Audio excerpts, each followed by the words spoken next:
I'm Head of Creative Programming and Engagement at Rotherham Council.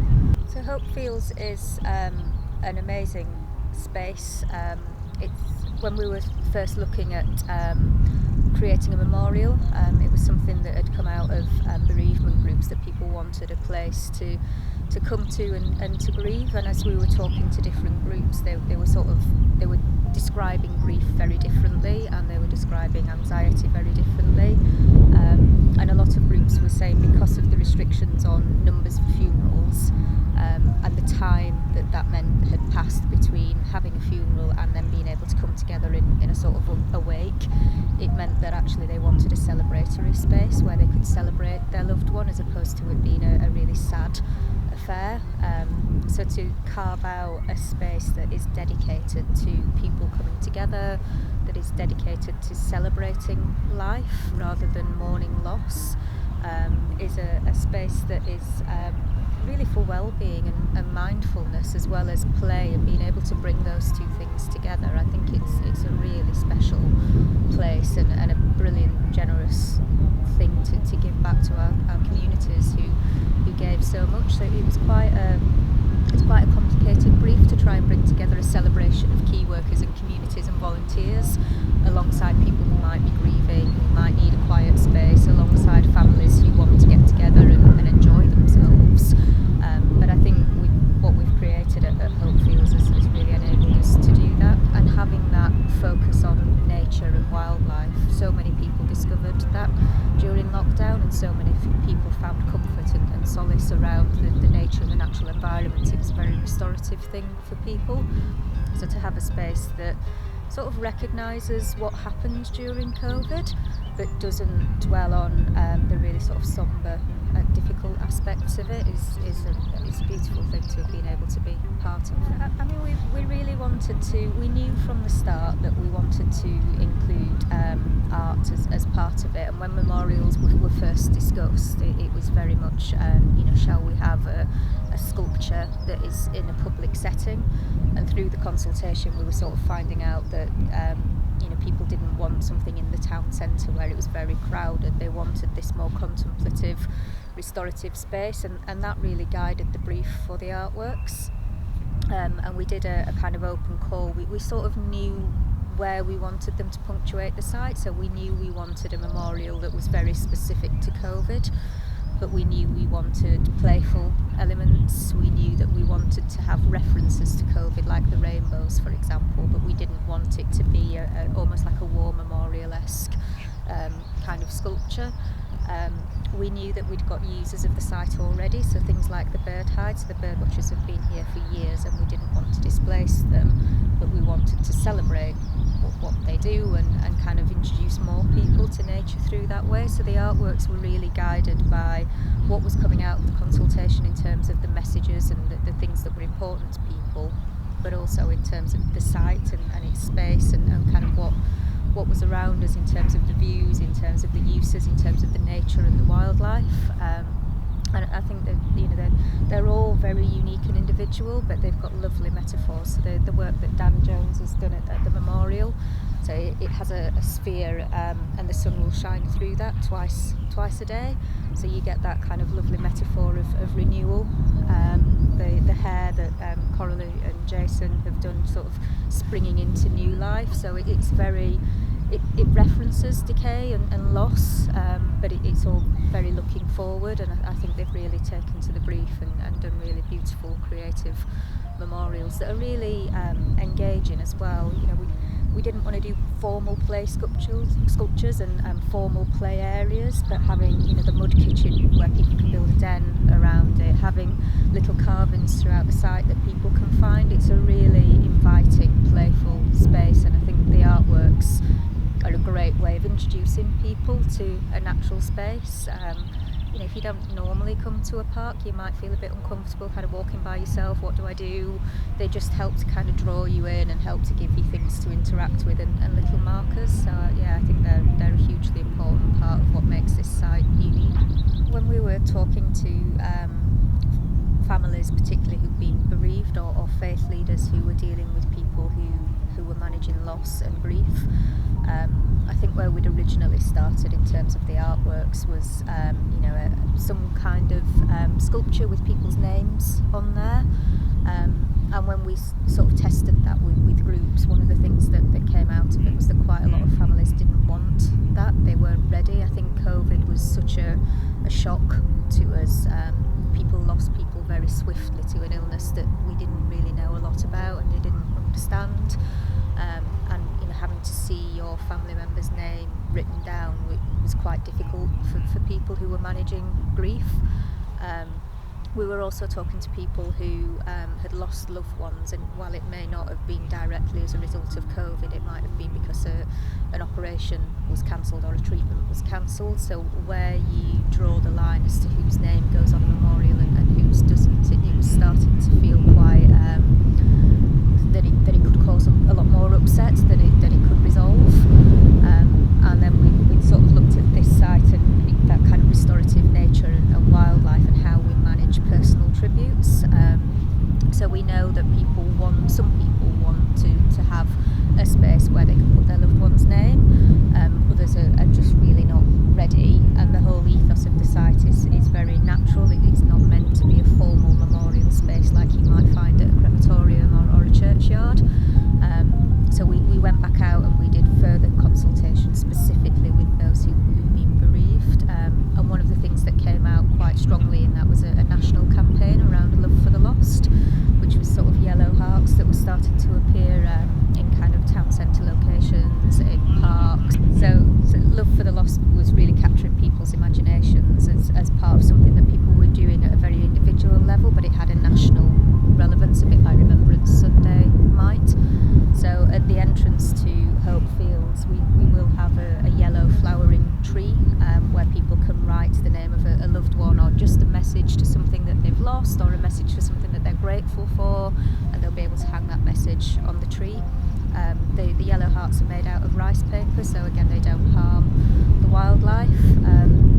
So it's quite a difficult balance. We want people to have the space to do that if they want to, but at the same time, for those who are really struggling with being faced with a grief that they weren't expecting, we don't want them to sort of feel like they've walked into a sort of a churchyard or a kind of a traditional memorial with lots of flowers and tributes lying around. And we also want to respect the environment, so we hope that by offering a place for those who want to put those gestures out there, we're managing to balance the different needs of people at different stages with their grief and anxiety, which is a really important thing for us to be able to do.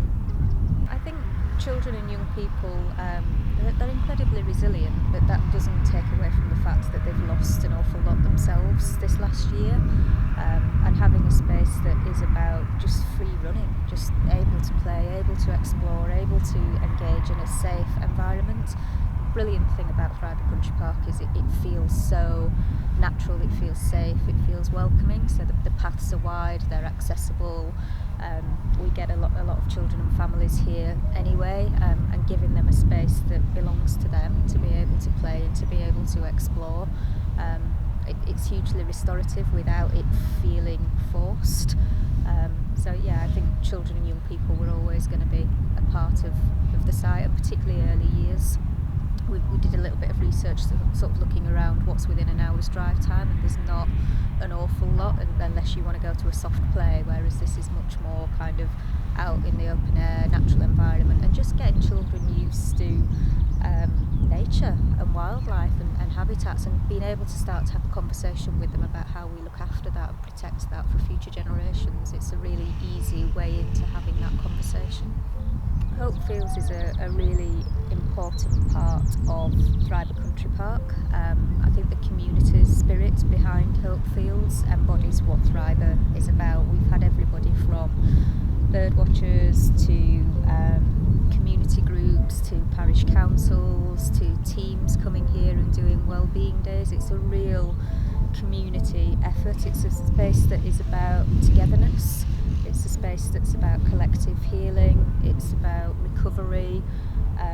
but doing that kind of on your own terms, so that there are spaces in here that are really quiet and contemplative if you just need a bit of time to yourself.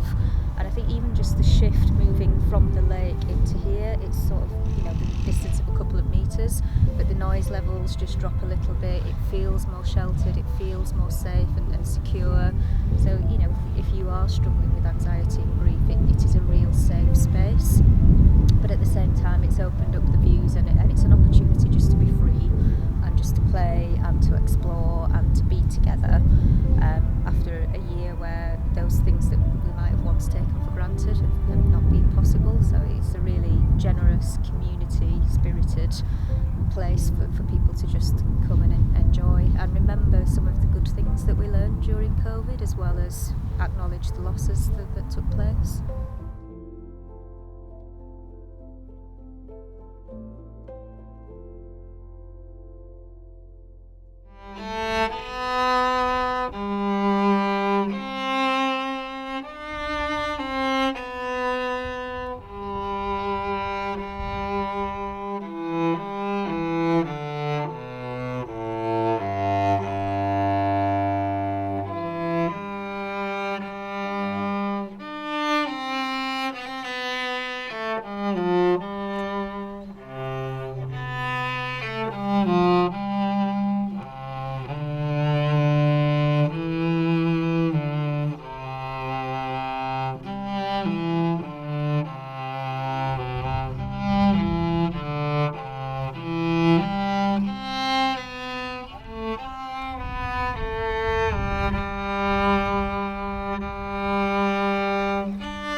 So my name's Dan Jones and I'm a sculptor, and I'm the sculptor that made the sculpture in the background there. It's a memorial really for the people that have died or suffered bereavement from COVID. That was essentially the sort of like the idea behind it. In terms of what it is sort of physically and the concept behind developing the piece, I started off by looking at the COVID virus and looking at scientific models of it, and I was really interested in the spherical form of the molecule, the actual virus molecule. So I started by looking at that, and I like the idea that it's quite like a whole sort of all-encompassing form. And then I started looking sort of more deeply into the virus molecule and noticed that it had almost like an interior workings as well as the exterior of the virus, and it almost looked almost like a DNA molecule inside it, like a helix form inside. So I took that idea of this interior core and then replaced that part with the rainbow, which has become synonymous with sort of thanking key workers and the NHS, that sort of thing, to sort of link link those two elements together. So they really like the physical sort of like concepts behind it, and I also really wanted to put a hole in it. And the idea was kind of like look through the hole, and it was like looking through the virus or the pandemic, and looking forward to a more positive future as well. So they were the key ideas and the key concepts. I really like the wildness of this space, even though it's been manufactured into a new park. There's still an element of wildness to it, and there's hedgerows around it, and there's birds singing, and it feels like a hopeful, optimistic place. And I think it's really important that when people do come to Remembrance Gardens, that they're not solemn and sort of like sad places, but they're uplifting, and they constantly rejuvenating and regenerating and changing. So from season to season, the park will look completely different. So I think the sculpture and this new park, Hope Fields, will work on a number of different levels. So I think to regular users of Thriber who are used to walking around the lake, it's another attraction, so people want to come into it. And the new bird hide and the interactive landscape features and Jason's hair and my sculptures will be things that will draw people into this part of the park, and it'll just become a more creative and interesting place. So that's one level. And I think that children will interact with it too. I think they'll want to go to the sculpture because it's the highest part of the landscape. And I can imagine lots of photographs being taken with people's like heads looking through the sculpture. Photographers might use it for a framing device to take photographs across the park towards the reservoir. So I think it might be used on that level. But I also think people, especially on quieter days, might come and use it as a point for reflection. So they might walk up to the mound and stand or sit by the sculpture and look across the landscape on a calm day, and just use it as almost like a moment of clarity and recollection and remembrance of people that they've perhaps lost. So I think it'll be used differently by different people. तुझो मेरे सुर मिला ले, संग गा ले, तो जिंदगी हो जाए सफल, तुझो मेरे सुर में. I'm Suchita Darshane. I'm a dentist by profession, and I'm a member of the Rotherham Sangeet Choir Group. COVID-19. It is unbelievable. It's been a year since we started hearing and getting exposed to the ravages of COVID-19. The pandemic brought upon us the biggest health crisis, leading to death and despair to millions around the world. Normal, complacent life came to a halt. You're all aware of the devastation, despair, hope, resilience, fight for survival that ensued. But I'm going to mention about the silent epidemic that has followed side by side of this pandemic. It is the big elephant in the room, but often overlooked, unseen, sidelined. COVID-19 has had an immense impact on people's mental health issues. It has driven people to isolation due to lockdown, shielding, leading to feeling of loneliness, job losses, financial losses, housing insecurities, have caused anxiety, stress, and uncertainty of future. Frontline workers have had to work under immense stress, taking life and death decisions, always the fear of contracting virus themselves and in fear of their loved ones. People lost their coping mechanisms. Usually they would meet together, share the stresses and strifes of life, and that would help them cope. However, along with these negative effects, lots of positive effects emerged too. People became more compassionate, more resilient, united, helping out neighbors, elderly, volunteering, etc. People were finding various coping mechanisms, and music and singing being one of them. It is generally accepted that both listening to and creating music can have positive effects on mood and mental health. It can relax your mind, energize your body, and reduce stress. Historically, music has been used as a tool to maintain social cohesion.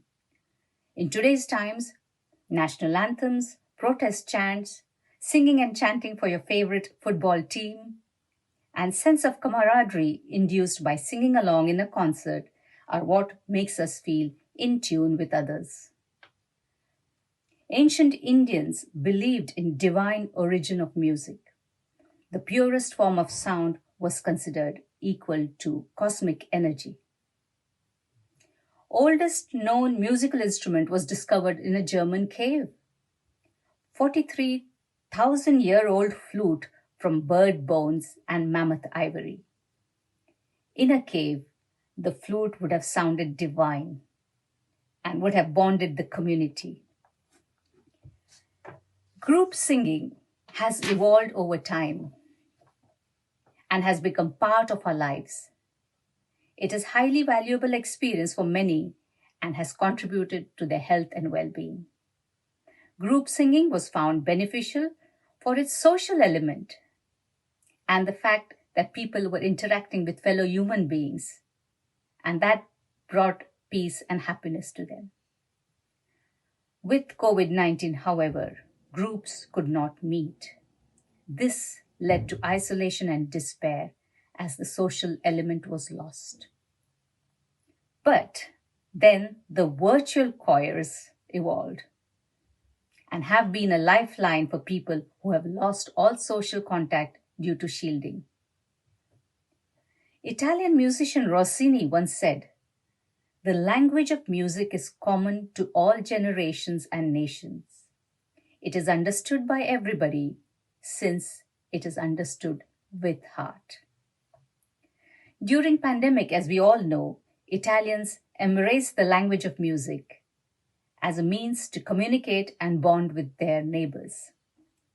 They engaged in flash mob sonara or sound flash mobs with people singing from their balconies and windows. This helped them feel connected. It reflects their spirit, resilience, and humor of a nation going through the worst national crisis. Our choir group has continued through this pandemic with the ethos of coming together for the love of music, forgetting the stresses and stripes of life in the note of music. Just like the different colors of Holi, our group is a diverse group, and we have people from different ages, social standings, professions, and speaking different languages. Singing and learning new songs in different languages has kept our minds sharp and preoccupied. During those few hours of singing, we have lost and forgotten all about the stresses and strifes. People who were isolating, shielding, had some form of social contact, and this has immensely helped with their mental health and well-being. So let us all march together to a new, hopefully COVID-free era. Let us march together, one song after another, one note after another, one sur after another. As the famous song says, "Mile sur mera tumhara, to sur bane hamara." I would like to end on a positive note with a little song. तू जो मेरे सुर मिला ले, संग गा ले, तो जिंदगी हो जाए सफल, तू जो मेरे सुर में. Thank you very much. Namaste. ओ रंग बरसे भीगे चुनर वाली, रंग बरसे हर किलमर पिचकारी तोरी, भीगे अंगिया ओ रंग रसिया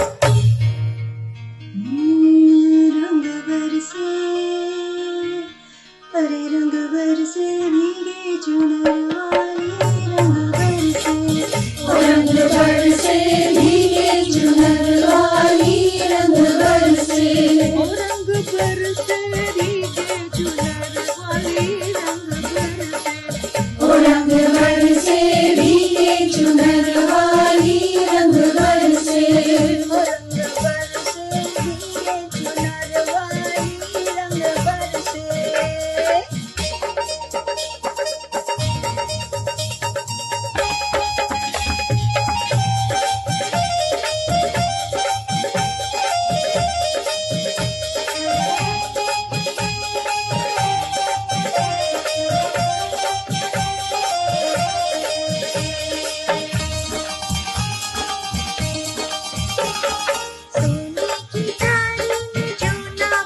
सोने की थाली में झोला परोसा अरे सोने की थाली में हाँ सोने की थाली में झोला परोसा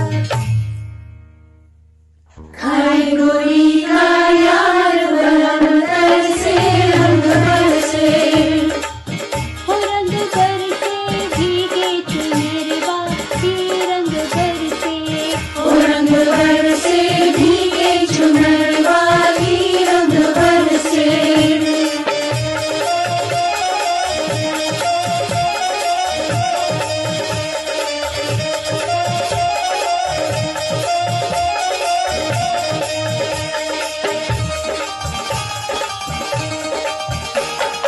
लौंगा इलायची का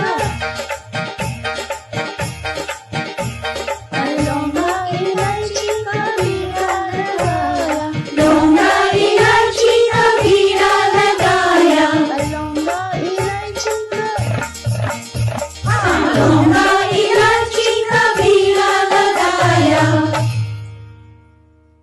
जब गोरी का यार रंग बरसे रंग बरसे ओ रंग बरसे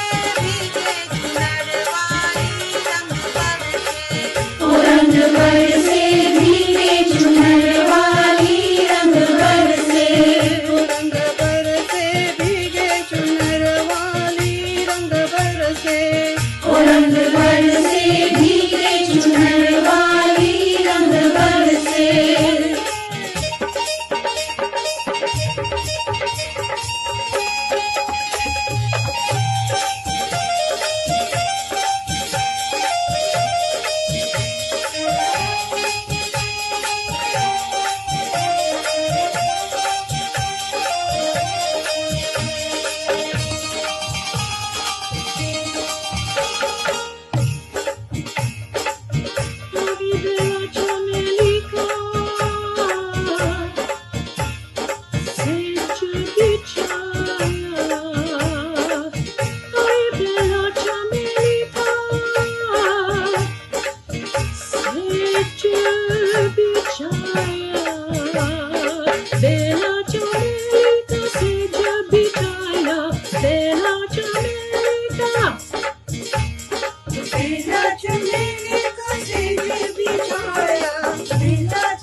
ओ रंग बरसे भीगे चुनर वाली रंग बरसे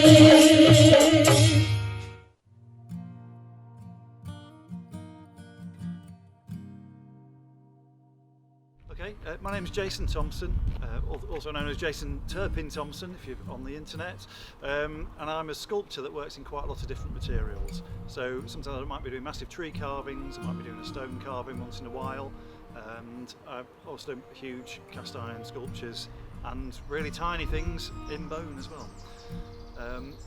On this occasion for Hope Fields, I'm carving a small sort of child's play kitchen, which will be slightly Flintstones-esque, and that will have like a little kind of carved stone hob, a little carved sink and draining board, so that sort of visiting children can enjoy playing I guess the kind of Flintstones lifestyle really. And in this area of this mud kitchen, as it's going to be known, there's going to be a little possibly living willow kind of teepee structure sort of built into the side of it as well, or growing out of the side of it, which should make for a really nice little place for kids to play, perhaps while their mums and dads or other relatives are contemplating more serious stuff. So the folk who have lost people during the pandemic might be here, obviously with all the kind of grimmer stuff on their minds perhaps, or missing loved ones, and so we're hoping that Hope Fields really gives them that place to contemplate stuff. So there's going to be some fairly formal areas, like there's a beautiful stone kind of memorial piece in one corner of Hope Fields, which is a lovely piece, and that'll, once you peer through that, you'll see the lake, but also you'll see a large cast iron hair that's the alternative COVID memorial, I suppose, and it's more to do with sort of celebrating life and new life and nature kind of moving on and escaping the dreary lockdown and horrors within all that.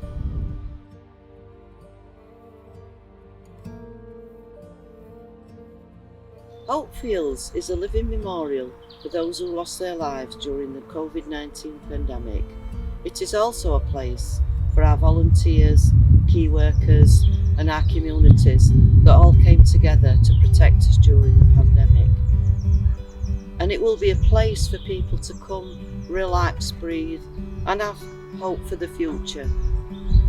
Hope Fields will continue to grow, the trees will blossom, and we will come back and visit many times, which I hope you'll do so. Hopefield, what a name to give to a place that brings people together and reflect on what's happened to us all. Let's hope this is your first steps to the future. A wonderful place. Please come and visit it and feel, as you do, a family again.